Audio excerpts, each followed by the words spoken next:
Okay, so this morning, what I want to do, we're kicking off this series. So this year, one of the things our Beit Midrash has been doing is what we've called, as you can see in the logo on the right-hand side, celebrating 70. Right? The state of Israel, it's celebrating its 70th birthday, and we wanted to celebrate along with it by taking the time to reflect on different aspects of Israel's history. And one of the things we've had fun doing is looking through the history of Israel's chief rabbis, which has been a collection of some fascinating individuals. I'm not sure if any of them are quite as fascinating as the person we're going to talk about today, Rabbi Shlomo Goren. I gave you two pictures here. The picture on the right is just a picture of him in his army uniform. The picture on the left is the famous picture in 1967 when Israel reconquered the old city and made it to the Kotel, to the Western Wall. So Rav Goren insisted, right? People don't realize this. This was not an ad hoc picture. It wasn't something like he wasn't someone who happened to carry a shofar in his back pocket and happened to make it to the Kotel. He was very into symbolism.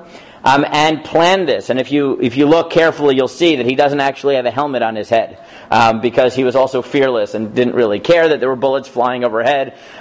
He just wasn't one of those people who cared. Rabbi Goren, as I gave you in the middle here, was an Orthodox religious Zionist in Israel, Talmudic scholar, foremost authority in Jewish law. He was the first chief rabbi of the IDF in 1948. And he eventually became the third Ashkenazi chief rabbi from 1973 to 1983. After that, he established a yeshiva.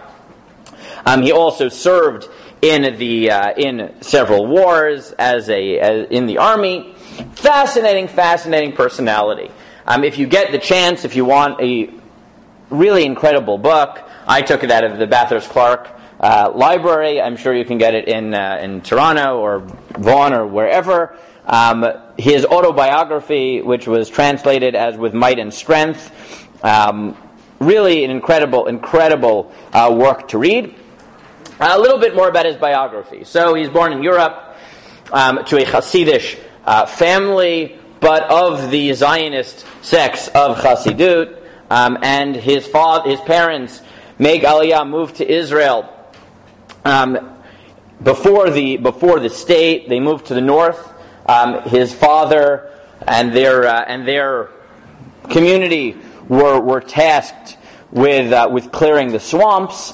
So, as he said, the entire family spent years alternating who would have malaria. Right? They would just go around. A very fearless family.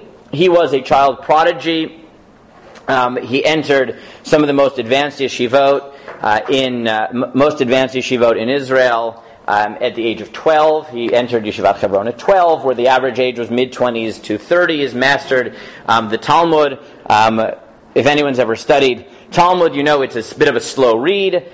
He was instructed by his teacher to study 7 double pages a day with the commentaries, which he started off doing and then switched to learn 24 a day. Photographic memory, also a fearless personality, insisted throughout his time of also being active in the military. And, as we mentioned, becomes the first chief rabbi of the IDF because he was one of those personalities that combined rabbinic scholarship and military prowess, and eventually became the chief rabbi of the state in 1973. Now, what we're going to do today, because I know we called this series Chief Rabbis, Clergy, or Politicians, or something like that, is not just focus on Rav Goren himself, but I called the shir Shlomo and David, Rabbi Shlomo Goren and David ben Gurion, which is the title of an article at the end of the autobiography written by Dr. Tzvi Tzameret. And this isn't theoretical. One of the things that's fascinating to watch about Rav Goren is his relationship, his very, very good relationship with Ben Gurion as they were forming the state, and we're going to analyze some of their interactions today. Okay. So what I want to do, though, is take you a bit through Rav Goren's personality, through his halachic decisions, through his life stories, and try to get a feel for who this person was. First thing you got to know about Rav Goren, and this is what makes him, one of the things that makes him fun to talk about, is that he loved symbolism.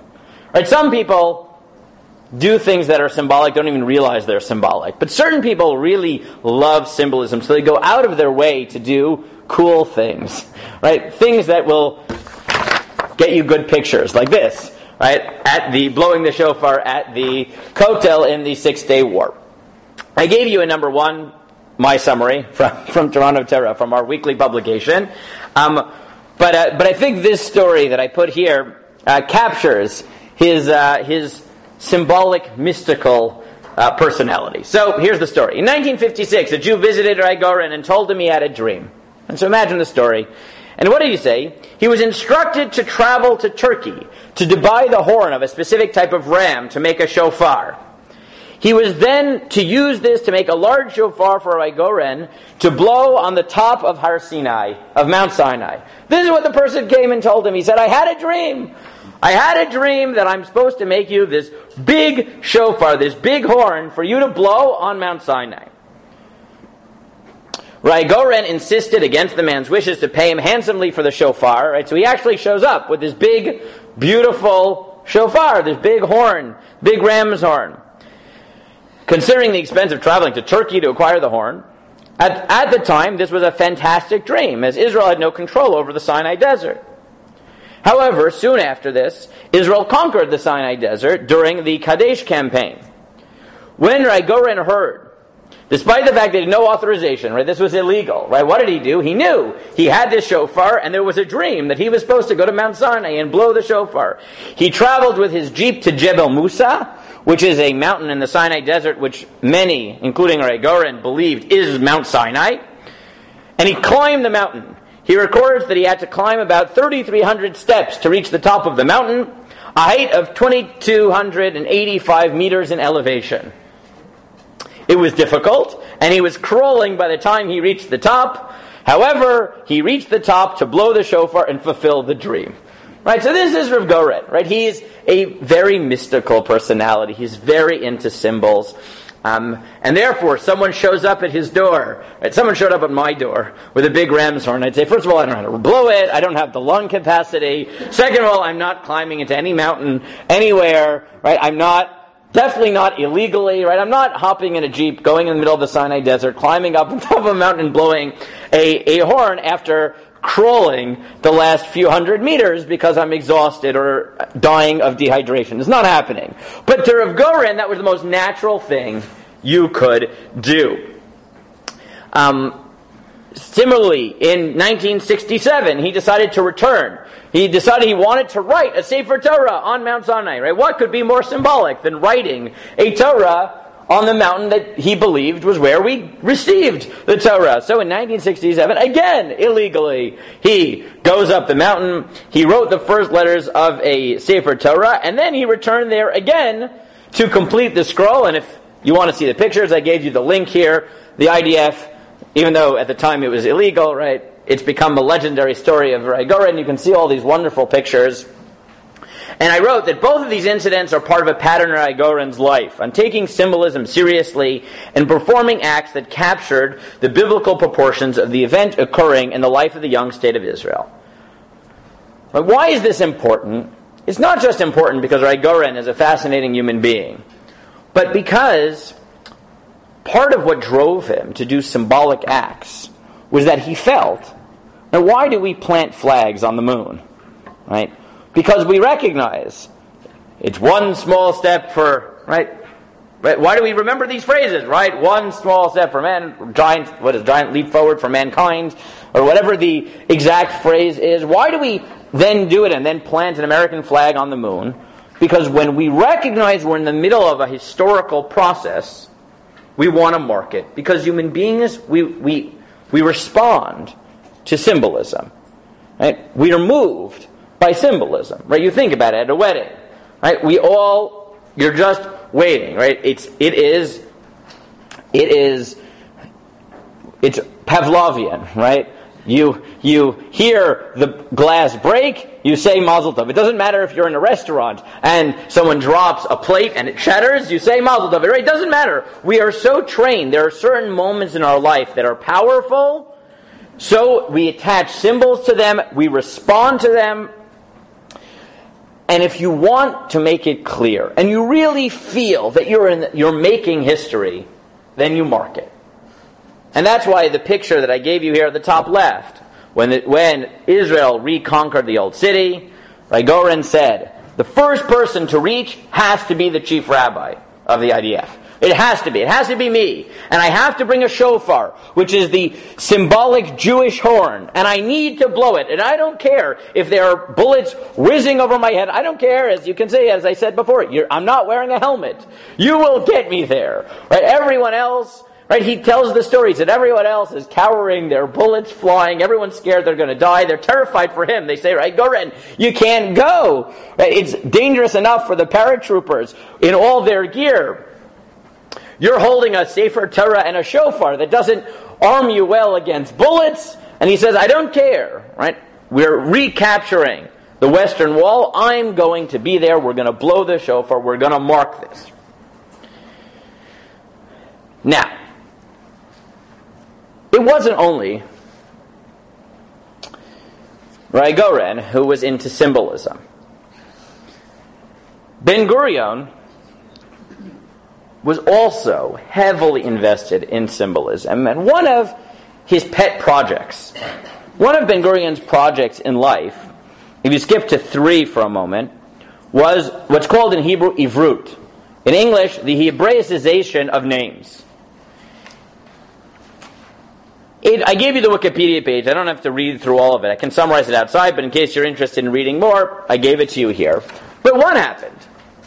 During the first and second Aliyot, there was a feeling, especially amongst Ashkenazi Jews who came from Europe, where names had been imposed on the Jewish people, and often negative names, right? You know, when Jews were given last names, were given family names, often if you were poor, and you couldn't pay the premium, so they would give you a derogatory last name. If you were of middle class and you could pay the basic fees for a last name, they would give you a, sort of a meaningless last name, which is why we have so many last names that relate to colors or to professions, right? Ones that are just sort of, parev. They're, neither here nor there. And a few wealthy Jews would manage to get distinguished names. But if you were poor and you were Jewish, right, and you couldn't pay the fees, so you got a insulting last name, which some of, the Jewish last names, you translate them, they're not exactly complimentary. So there was this feeling that we're coming to Israel.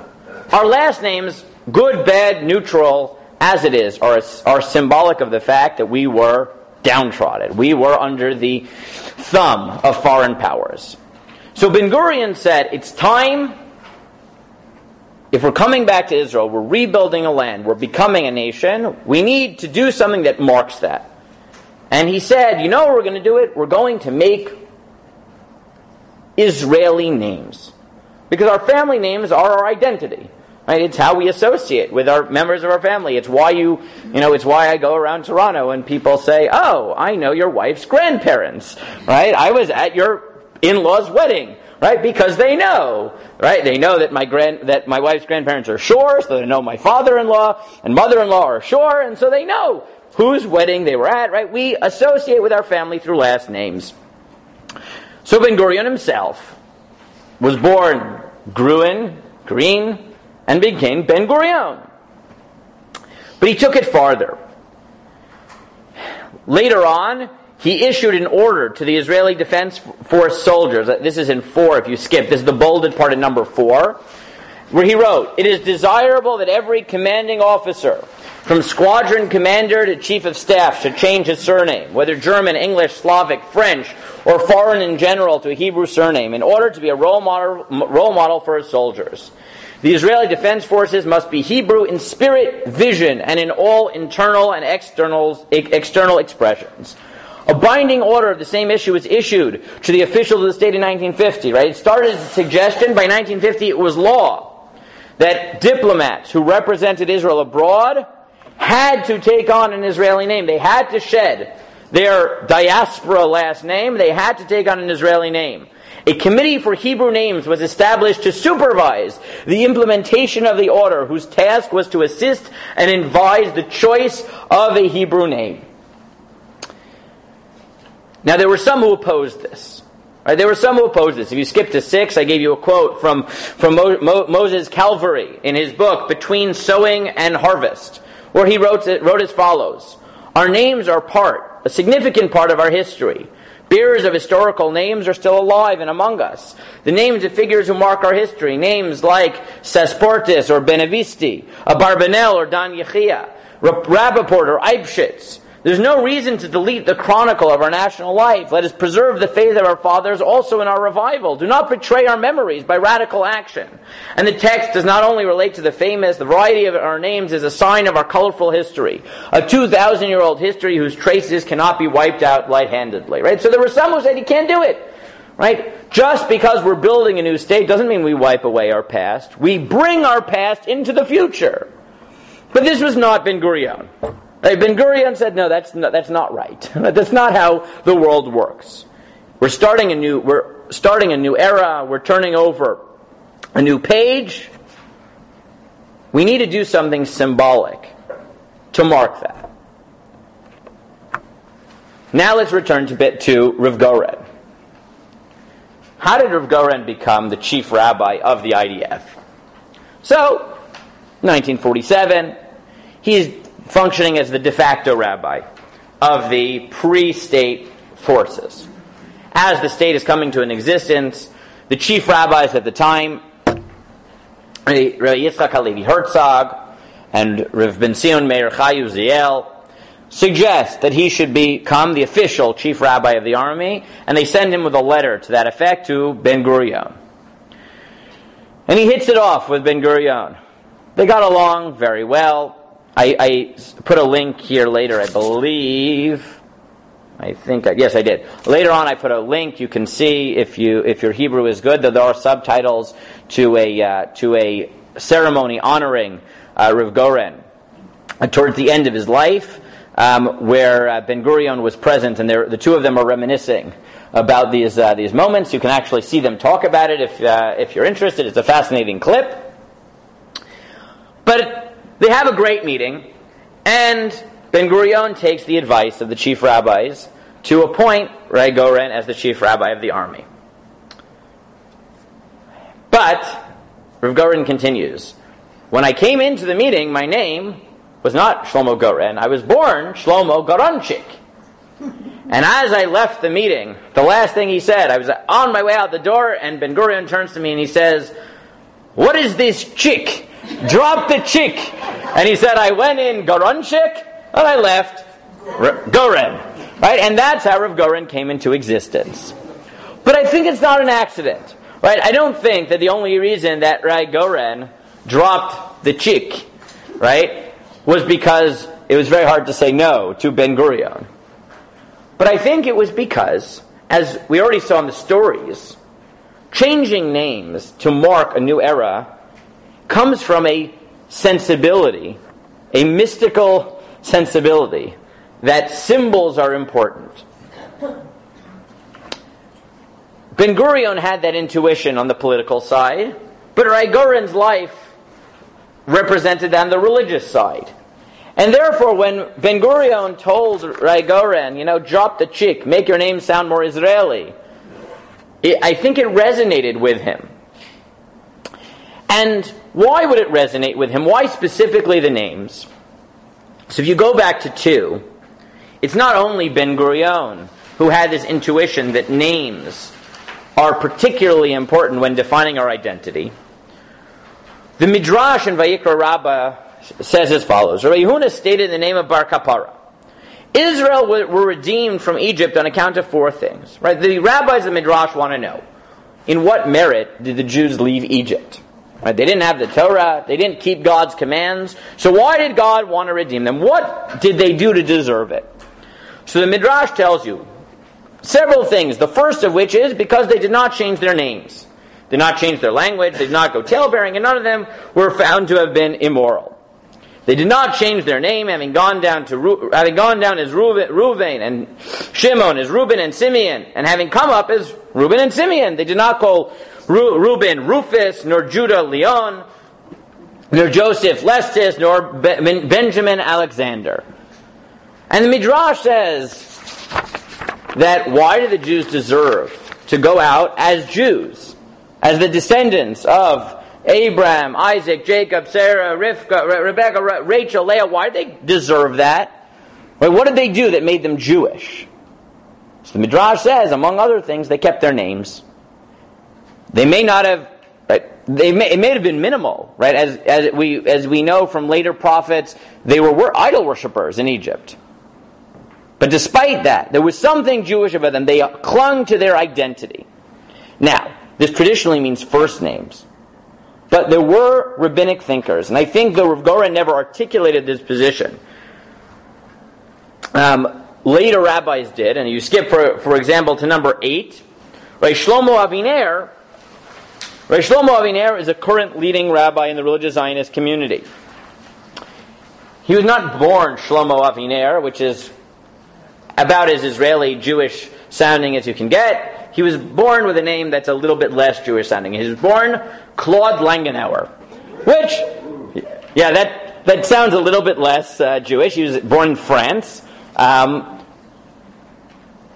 some point, he came to Israel and changed his name to Shlomo Aviner. And he says why. So he was asked the question. He said, regarding Hebraizing a family name, is it something that's merely permitted, or is it a proper, need, and important as part of the return to Israel and the separation from the exile and the like? Should this be done, even if the other brothers will not change their family name? And it is permitted to do this if the parents oppose. So his answer was, there is benefit to Hebraicizing a name so that we'll have Jewish names. There is certainly a value to a Jewish name and not a non-Jewish name. It's not a commandment or obligation, but it's a righteous trait which is pushed aside for something different. However, that which the other brothers are not changing their name, that makes no difference. He said, look, it is valuable. And then he goes on to quote the sources that I put before, the Midrash, about the Jews not changing their Jewish names, and other sources as well. But the first thing that I think is to say about Rabbi Goren is that one of the things that drove his life was this conviction that Israel, that the Jewish people were entering a new era, and that requires marking it with symbols. And therefore he saw eye to eye, and this was the beginning of his fruitful relationship with Ben Gurion, because Ben Gurion as well thought if we want to really enter a new era, then we need to act like we're in a new era. Hence the drop the chick, sure, I'll drop the chick, I'll become Rabbi Goren. Hence, Rabbi Goren saying, I will go up to Mount Sinai and blow the shofar, because someone had a dream. Right? The Jewish people have a dream of coming back to the city of Israel, but individuals have dreams, and I will mark it, and I'll respect it, and I will risk my life. Once, I'll go up a second time and write a Torah, I'll go up a third time, I will walk through the old city while bullets are flying to blow that shofar. Because symbols mean something. I gave you in 7 just because I had to, from my late teacher, Rabbi Yehuda Amital. Rabbi Yehuda Amital was the founding Rosh Yeshiva of my alma mater, of Yeshivat Har Tzion, located in Alon Shvut. Also, not born Amital. He was born Yehuda Klein. When he moved to Israel, he changed his name to Amital, and he was asked, he said, after the Holocaust, you changed your name from Klein to Amital. What was behind that decision? So he said, my name was Klein. In Hungary, it was a very common Jewish name. It doesn't mean anything. I mean, it does mean small, but he said, now my name has more meaning. There's a verse that says, the remnant of Yaakov shall be in the midst of many peoples like dew from the Lord, like showers upon the grass, that hopes not in man and waits not for the sons of men. I felt that this verse described our situation during the War of Independence. We were alone. We fought almost alone against the whole world. I looked for a name. I shall be like dew for Israel. And he said, I wanted a name. Amital, my nation is like dew. Which he took from the prophets because he said, I went through the Holocaust. I came to Israel. We're starting a new era.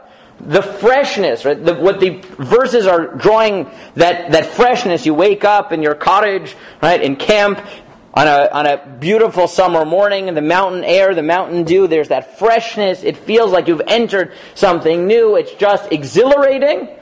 And Rabbi Amital said that's how he felt the Jewish people were when he came to Israel. So he changed his name from Klein to Amital. And Rabbi Goren and Ben Gurion felt the same way. You needed to express things in symbols. So that's the first thing about Rabbi Goren's life that we've explored. The second one, Rabbi Goren and Ben Gurion shared another commitment. A commitment to unity between secular and religious Jews. But to illustrate the way they expressed this, I have to tell you another story. This is the story of the two cooks. This is a hard story to hear, but we'll tell it nonetheless. I summarized it for you in 9. And it appears, again, in the autobiography. So here's the story. July 31st, 1948. There are two cooks in the army, and they refuse to cook on Shabbat. Their officer is not religious, is anti-religious. He's not happy with them. He convicts them for insubordination. But then, and he sends them to military prison for a week. But then he does something quite vindictive. And right after the Holocaust, particularly symbolic. He shaves their head, including their peyot. Right? Which is what the Nazis often did. Right? Just to humiliate the religious Jews. So this officer was so anti-religious, and he was so angry at these two cooks, that he shaved their heads. The cooks appeal their sentence, and yet a further act of vindictive rage, they extend their sentence to 3 months. At this point, a firestorm begins in Israel. Rabbi Maimon, who is the religious affairs minister, resigns. And he says, such an army does not deserve to be a Jewish army. I am out. There are protests in Bnei Brak, Ramat Gan, Tel Aviv. Religious Jews are in an uproar. The state has just started. It's about to crumble under an internal civil war.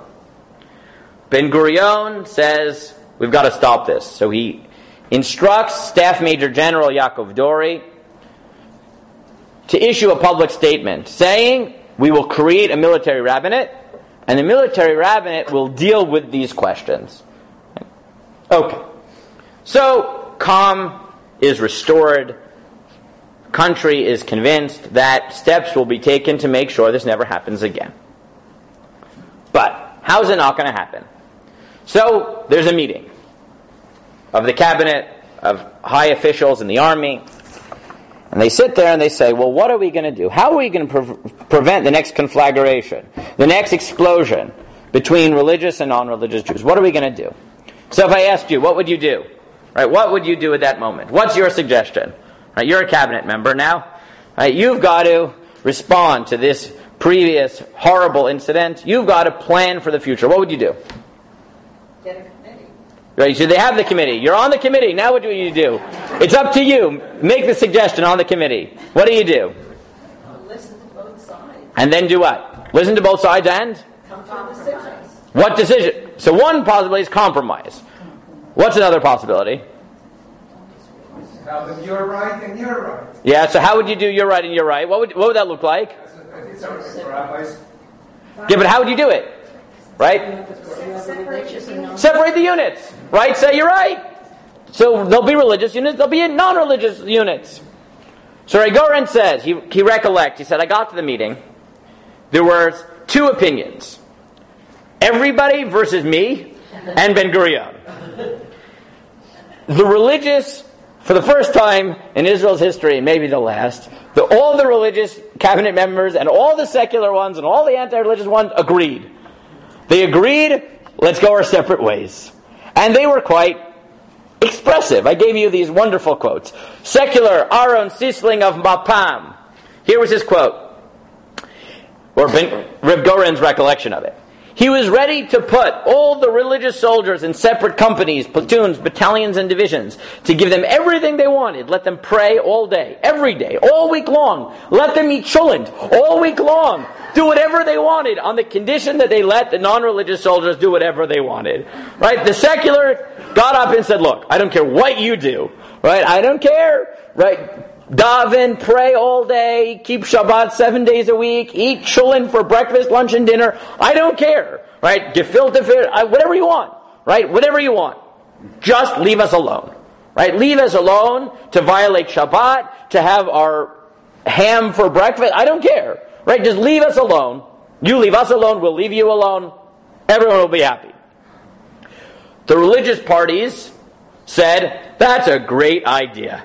And they all said, issue a military order obligating the army to assign religious soldiers to religious units so they could maintain the lifestyle in which they were raised, could observe Shabbat, the holidays, kashrut, and everything else.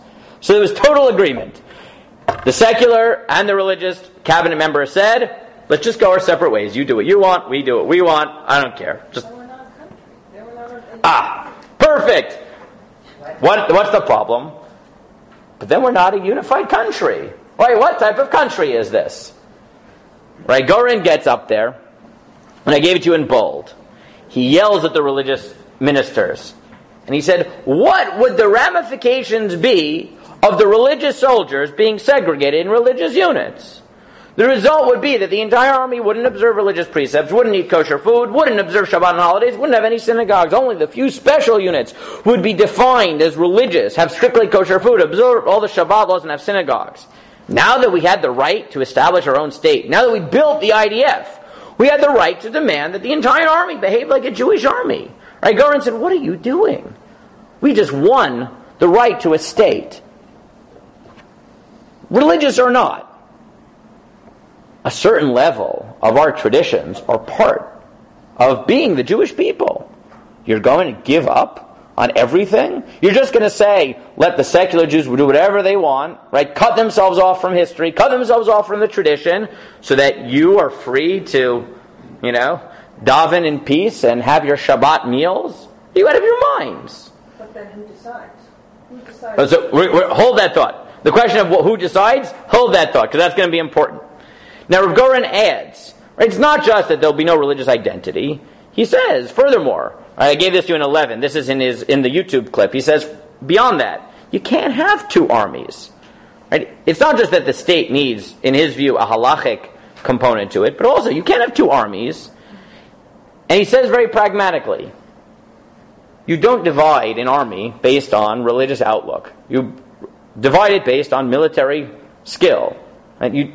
Someone becomes a paratrooper because they're able to be a paratrooper. Right? They don't have fear of heights. I don't know. Right?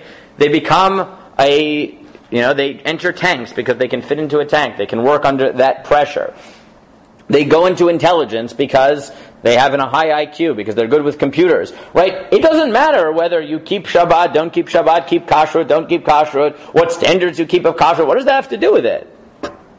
And therefore, Goren said, he yelled at everyone. He said, what are you doing? We have a Jewish state. First of all, it's got to be unified. And second of all, we've got to add a little bit of Jewishness to the state. But if we're going to do that, you've got to give. So it'll be less comfortable for you.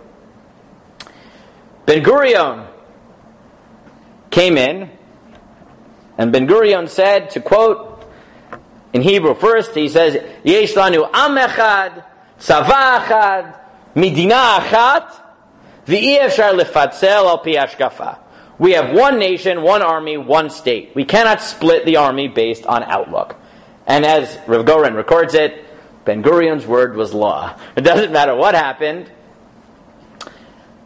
And that was it. That was it. It was done. But now we have the next problem. Diana's right. We have the next problem, which is, okay, that's great. Unity, Jewish identity to the army, to the arms of the state. Great. Now what do? Because you haven't solved the bigger problem, which is they really are. It's not a religious state. It's not a halachic state. So what are you going to do? So, the answer is, both sides have got to give. Right? If you really believe that the state has to be unified, and religious and secular Jews have to live comfortably, then you've both got to give. So they both did. Ben Gurion gave up a lot. Ben Gurion, who this drove his life, in 1947 had reached what became known as the status quo arrangement, right? And wrote a well-known, let's say, depending on who you ask, either famous or infamous letter, known as the status quo letter, in which he made a deal with the leaders of the Haredi community of Agudat Yisrael, who were anti-Zionist. And he said to them, look, if we're going to build a state, I get it, you don't want a state, you don't believe in Zionism, but it's going to be a reality. We can't have it that we're going to apply at the UN, we're going to argue for statehood, and you're going to come and oppose us. It just can't happen. We're not going to succeed that way. So, in return for your silence and your tacit approval, right? Not explicit, I don't expect you to change your views, I don't care. I'm willing to give up a lot. And here's what I'm going to give up for you. I'm going to give you educational autonomy. There'll be availability of kosher food in all government kitchens. We won't coerce people to eat it, but there'll always be kosher food available. And then the two biggest ones. Shabbat will be the national day of rest, and transportation won't run. Right? There'll be a Jewish character, a Sabbath character to the state, which 70 years later we're still fighting about this. Right? We're still fighting about this. And then, in perhaps the most controversial one, he said, and I will maintain what was true under the British Mandate, which itself was a holdover from the Ottoman period. Marriage and divorce will be under the auspices of the rabbinate. And if you read Israeli news or American news or any news, you know that this continues to be the source of perhaps the most tension of anything else in Israel. But why would Ben Gurion, who was not religious, in many ways was anti-religious, who had abandoned halachic tradition, and had grown up that way and actively moved away from it, why would he turn to the Aguda and say, here's what I'm willing to offer? And the answer is because he felt that, like it or not, we're in this together. Like it or not, Zionist or anti-Zionist, the state is the state for the Jewish people. And we're all going to have to do things that are hard for us, because unity is important. And therefore, you're anti-Zionist, you think that God doesn't want us to have a state, you think that it's the work of the Satan, I don't know what you think, right? Different views that were being espoused at the time. Fine, keep it to yourself, because this is going to be a reality. Don't hurt the rest of us, right? Be part of this state that you don't see eye to eye with. That's fine. And in return, I'll make hard concessions. It struck me, this sentiment struck me quite. I was reading, a few years ago there was an attempt to come up with a solution to the continuing religious secular tensions in Israel. So one attempt was what became known as the Gavesson-Maidan Covenant, or the Maidan-Gavesson Covenant, which was a 100-page document or so, which was drafted by one of my Rosh Yeshiva, Rabbi Yaakov Maidan, and the secular professor, Ruth Gavesson. And they go through suggestions of how we can fix the tensions, right? We can ease the tensions in Israel. And at one point, they make the following suggestion, that to ease the status issues, right, the marriage and divorce issues in Israel, control over marriage should be taken away from the rabbinate, right? Civil marriage should be instituted, but divorce should remain under the auspices of the rabbinate. Now, why was that compromise made? Right? Right? I don't want to get into good idea, bad idea, but why was it made? So Ruth Gavesson, who's the secular professor who was part of this, says as follows. She said, look, on the one hand, I'm secular, and I'm opposed to religious coercion, and I don't want the rabbinate in charge of anything. But on the other hand, I believe in unity, and I believe in not just, avoiding coercion, but avoiding coercion from my children. And she said, I know that for the religious community, marriage is important. But what's the worst that happened if civil marriage is instituted? So people who don't want to get married with a rabbi, don't want a chuppah, so they won't get married with a chuppah. So they'll, from a halachic perspective, they won't be married. Big deal. In halacha, if you live together without being married, it is not a good idea, it's prohibited, but what's the worst that'll happen? Right? The children are not mamzerim, right? They're not illegitimate, they're allowed to marry whoever they want. Right? There is no halachic stigma to a child born out of wedlock. Right? That status there's no status like that. But what happens if divorce is taken away from the rabbinate? So suddenly what's going to happen? You'll have somebody who gets married with a chuppah, whatever, because they're traditional and they want to, because their parents are traditional and their parents want it, so they'll be married from a halachic perspective. But then they're going to get divorced, and at that point, right, there's no emotion, there's no sentiment in the divorce. They're not going to go to the rabbinical court. They're just going to separate. They're just going to go to a civil court. And from a halachic perspective, the woman then goes and remarries. That's considered adultery. The children are mamzerim. The children can't marry another Jew. She said, look, the cost to unity, if we create mamzerim, is that if my children decide to become religious, which he said, look, I'm not religious, but I believe in freedom, including my children's freedom to follow a different path than me. But what happens? They're going to want to marry into the religious community, and they won't be able to, because of a decision I made. And she says, look, this is really hard for me to give up. I don't want to give up divorce to the rabbinate, but I'm willing to make the concession because I care about unity, and I care about my children's freedom and their choice to go away from my path and become religious.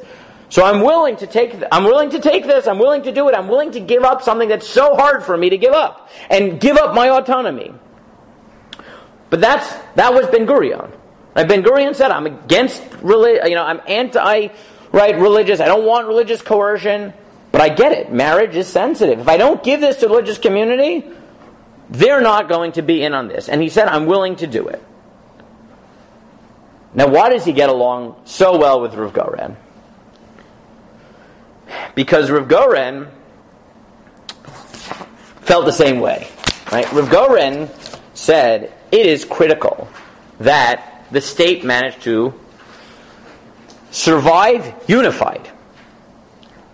But I've explained from a political perspective what you have to give up. What do you give up as a posek? What do you give up as a rabbinic authority? What are you going to give up? So if you look at the video, if you watch the video that I gave you, they asked Ben Gurion, what did you admire so much about Rav Goren, about Rabbi Goren? And so he said different things. But he said, one of the things I admired so much about him was that he was one of the few rabbis who recognized that halacha couldn't always function in the modern state. Now, what he meant was that, or what it meant to Rav Goren, was that Rav Goren recognized that there isn't always one answer in halacha. It's very easy to say, look, we're religious, we want to hold to the highest standards possible, make sure we're not making a mistake, but if you're always going to go for the most stringent opinion to cover all your bases, this is never going to work. The only way to make halacha work for a broad population, to face the challenges of the modern state, is to be daring and creative. And therefore in 17, if you skip to 17, right, Rabbi Goren in 1966 in a public lecture with Ben Gurion and Dr. Nachum Goldman said as follows. This is a transcription. He said, it's clear that we need Torah leaders who will have a nationalistic approach to political questions and a positive approach to the historical turn of the Jewish people that happened with the establishment of the state. The eternity of the Torah lies in the space for maneuvering, and the possibilities open to its guardians, scholars, and those who fulfill it. There's an expression in the Talmud Yerushalmi. If the Torah had been given clear-cut, it would not have a leg to stand on. So the Torah could be expounded in 49 ways to render something impure and 49 ways to render it pure. In other words, if the Torah were given as a fixed code, do this and don't do that, it would not have been possible to stand on our feet and live according to it. Rather, it was given in a flexible way, with 49 ways to render something impure and 49 ways to render it pure, 49 ways to obligate it and 49 ways to exonerate. Each generation has its own innovations in Torah, but all of this is only within the framework of the Torah, within the framework of halacha. And Rabbi Goren said, and this is what Ben Gurion saw in him, was that this really was going to be a compromise. That Rabbi Goren wasn't going to say, look, I want a unified state, I want the state to work, and then say, give up everything to me. He said, look, there are certain things I can't give up. I can't give up my belief in halacha. I can't do that. But I recognize if it's going to work, I need to be flexible. I need to understand that halacha itself is dynamic. And I've got to put in my creativity and make it work as much as possible. And therefore, Goren devoted his life to exploring the flexibility, exploring how much halacha could bend with integrity from his perspective to make it work. And therefore he said, look, coming back to our army case, kosher food, that's pretty easy. Right? That's pretty easy. So the army will only serve kosher food. That's relatively easy. What about Shabbat? What are you going to do on Shabbat? So he said, look, so we won't coerce people to keep Shabbat. But the official stance of the army will be that no one can be forced to violate Shabbat unless it's something that is defined as pikuach nefesh, as a life-saving thing. If it's life-saving, halacha already builds in, you're allowed to violate Shabbat. But non-essential maneuvers won't happen on Shabbat.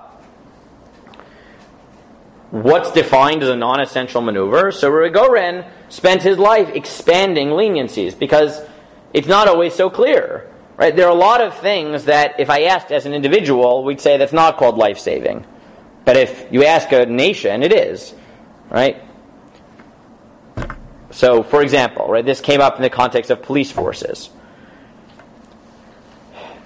An individual, if you ask, can I, violate the Shabbat to, I don't know, to have a night watch on my house, right? Because I'm worried that maybe someone will break in, right? So can I spend the night, out there with my gun, to make sure no one breaks in my house, doing whatever it is I need to do, stand on guard? The answer would be no. Like, why do you think someone's breaking into your house? You live in Toronto, right? How often does it happen, right? But if you ask a nation, right? You ask it nationally now. If we said police have to shut down on Shabbat, will that create dangerous situations in the country if every murderer and thief knows that 25 hours a week the police just shut down? The answer is obviously yes. So Rabbi Goren introduces a principle of communal pikuach nefesh, that when we're dealing with the community, we define life-saving in a different way. Or to give another example, right? And I gave it to you in 15. But let me explain it outside first. Here is the question. Medical schools in Israel. Can you have medical schools in Israel? What's the problem? You need to do autopsies. You need to do dissections of human bodies, of cadavers. That's usually not permitted because you need to bury bodies, right? We have an obligation to bury the dead. We know that, right? It's one of our most sacred laws. But if you say that you can't use any bodies for dissection, so what are you going to do? So there were rabbis who said, fine non-Jewish bodies, right? Which is a questionable assumption, may or may not work, depends on different things. I don't want to get into that right now. But Rabbi Goren didn't go that way. Rabbi Goren said, look, it's a bit complicated, so let me explain it outside. When the question was first asked to Rabbi Cheskel Landa in the 18th century, are you allowed to give up on the commandment to bury bodies in order to perform medical dissections, with the argument being that medical research in the long term leads to saving lives, Rabbi Landa said no. Why not? Because he says, look, it might be true that down the line, in the conglomerate, right, if you take everything together, so if you take every body and don't bury it, instead, bring it to a medical school, so sure, we'll advance the medical profession. But halacha doesn't look at things that way. And he introduced a term called chola lefanenu. We only allow waiving biblical obligations when there's a proximate, right? There's a immediate result. Meaning, you have two people who are dying of the same illness, which you don't know what it is. One of them dies, and the other one is about to die. And the doctors say, if we perform an autopsy on the one who died, we might save the life of the second one. So then the Noda B'Yehuda says, Recheskel Landa says, that you can do. But to say, I'm going to take a cadaver from someone who just died, she just died. Right? She just died, and we want to take the body, so we better know what it looks like inside a lung. Because maybe if we understand the lung better, down the road we'll be able to, etc., etc., etc. Landa said, look, halacha doesn't work that way. Rabbi Goren said, that was very nice. Rabbi Cheskel Landa living in Prague, first in Yampol, then in Prague in the 18th century, because he could say that, but medicine would still advance. Because say what he may, okay, right? Someone else is going to be a doctor. The medical profession will continue. Right? They were a minority population, so they'll go to the non-Jewish doctor. Big deal. Right? Or the Jewish doctor will learn in the medical school from the teachers who did the dissections, or whatever. But medicine will advance. But Rabbi Goren said, what's going to happen in Israel? What's going to happen if we say in Israel we don't do any dissections? So there can't be any medical schools. I mean, nowadays you could, because now we're moving away from dissections, because with technology we can recreate dissections virtually. That's better for everybody. Fine. But this wasn't true in the 50s. So Rabbi Goren said, imagine the catastrophe.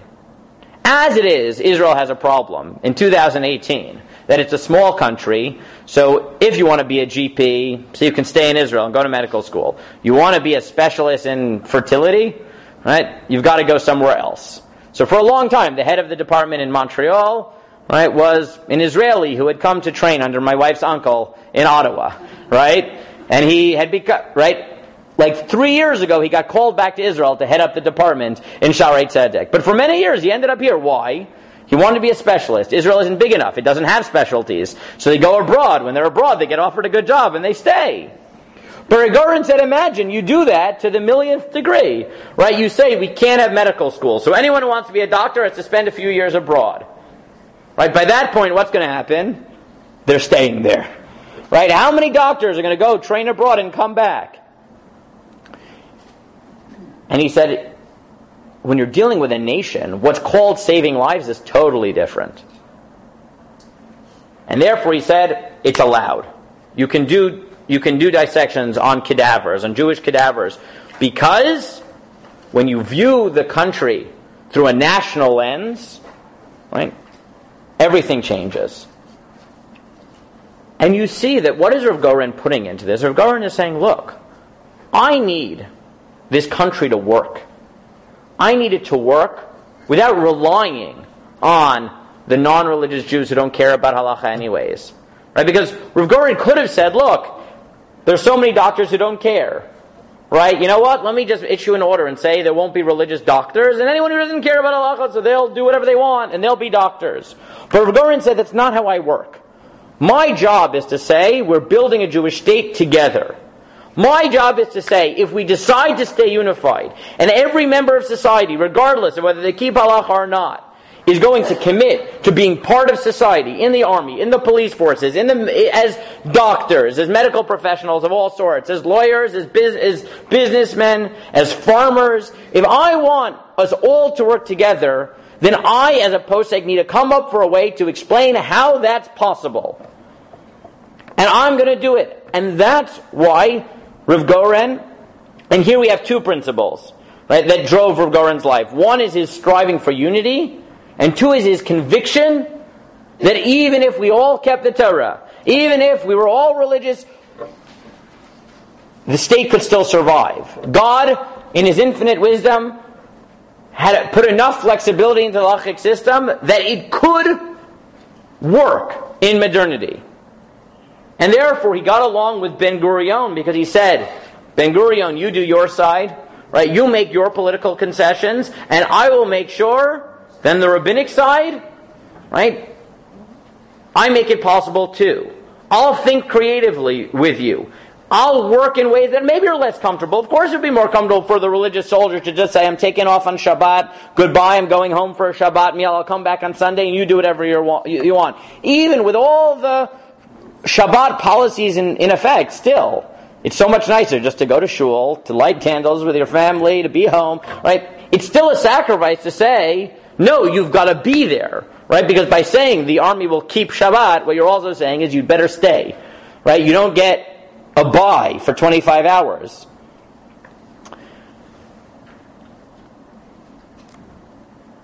So far what we've seen in Rabbi Goren's life and in his interactions with Ben Gurion is that one, they both believed that as recognizing the historic significance of the state of Israel meant marking it with symbols, with names, with shofar blowings, with the writing of Sefer Torahs, marking history. Two, recognizing that if we're building a state together, we've got to make concessions, whether that mean political or even religious concessions. Three, a conviction that in order for that to work, you had to be flexible, even within the confines of halacha. And as Ben Gurion said, I could work with Rabbi Goren because he was one of the few rabbis who recognized that halacha couldn't function, at least the way it always had. And Rabbi Goren says, yes, that's exactly it. I worked together with Ben Gurion because I recognized the value of what he was doing, and I was willing to come up with the halachic language that would make it possible. And I didn't put it here, but in what became the most famous or infamous moment in Rabbi Goren's career, the Languor Affair, right? This came out in very, very clearly. Right? The Languor Affair, there were two children who most rabbinic authorities thought were mamzerim, because their mother had remarried without getting a halachic divorce. Rav Goren, and that led to a crisis. It almost led to the destruction of the chief rabbinate, stripping them of their powers, a crisis in religious secular affairs. The coalition almost fell apart until Rav Goren, who was chief rabbi of Tel Aviv at the time, said, I think it's permitted. And then that led to a political, machinations that led to him becoming chief rabbi. Now, there were many rabbis at the time that looked at this cynically and said Rav Goren only issued a lenient ruling because he wanted to be chief rabbi. But if you follow his life and the trajectory of his life, I don't think that's true. Meaning, you can argue or agree with his halachic reasoning in that case. But it clearly is an expression of everything believed in. Right? Rav Goren said part of his life was going to be dedicated to mining the halachic system for leniencies, even on unpopular ones, to make sure that the state could continue. And the Languor Affair and the strict position espoused by many of the rabbinic authorities led to a crisis that almost made the possibility of religious Jews functioning with non-religious Jews in the state collapse, right? To destroying any vestige of halacha in the state, stripping the chief rabbinate of its existence, really. And Rav Goren said, I can't let that happen, but I think that it's legitimate for me to look for leniency with integrity to make it possible. Now, you can argue that he was blinded. He was so convinced that it needed to happen that he issued a psak that was wrong. He issued a wrong halacha. Or you could say that he was right. It doesn't matter. But the point is that he was driven in that moment by those same convictions that made him work so well with Ben Gurion, that allowed him to be the first chief rabbi of the army, to create policies that to this day allow religious and non-religious Jews to function together, that allowed him to become the chief rabbi, that allowed him to have a fruitful relationship with Ben Gurion and create a halachic, a Torah flavor to the state without being too coercive. And recalibrating it continues to be hard. Right? And we see how hard it is, and there's constant eruptions. But as disheartening as it is to sometimes see the eruptions, you have to remember, the reason they're there is because we chose 70 years ago to work together. And if we decide to not split, we decide to continue to work together, you lead to the possibilities of eruptions. If we had decided 70 years ago there will be two states within the state, then things would be easy. We wouldn't be fighting. We keep fighting because leaders like Ben Gurion and Rav Goren said it's worth being uncomfortable if it means we can build this state together, and that people who disagree vehemently can join together to build a shared future. And therefore it may be disheartening, but there's also something heartening about it, that Rav Goren Ben Gurion's vision won. That we're trying to stay together. It may not always work. We may sometimes fight, right? We may fight a lot. We may have to recalibrate. We may have to rethink. But it was in service of this vision of these great leaders, religious and secular, in the 40s and the 50s, who said, it's worth all the pain and stress and suffering and fighting if we manage to muddle through and create this dream, the state of Israel, without making two states, one for religious Jews and one for secular ones. And that's a vision worth fighting for and even being a little bit angry about sometimes. So when I explore Rav Goren's thought and his life, and his relationship with Ben Gurion, and I study his life, I'm inspired by their conviction that the Jewish people are going through a momentous historical development, that we need to mark that symbolically so that we internalize the emotions, the pathos of the moment. I'm inspired by their conviction that we have to work together even though it's going to make both of us angry and both of us uncomfortable.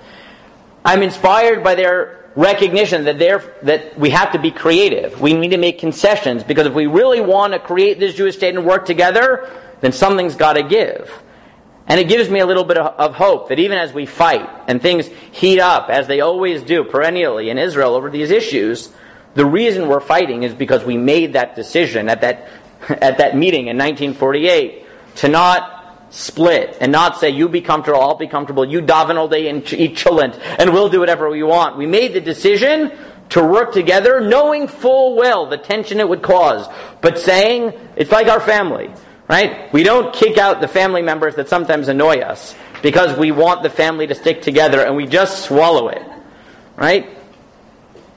Israel is the same in many ways, because Ben Gurion and Rav Goren and people like that said, yeah, we're family, we're going to have differences, we're going to have problems, but we're going to work through them, we're going to figure it out, and we're going to scream and yell while we're doing it, because that's what we do as Jews, but we're going to do it, and we're going to give, and we're going to be creative, and we're going to make it work. And that, I think, is something inspiring as we move forward. So that's a bit about Rav Goren's history. Like I said, it's worth reading his autobiography. It really is. It's a fascinating experience. Next week, we're writing Chiner, I don't remember who.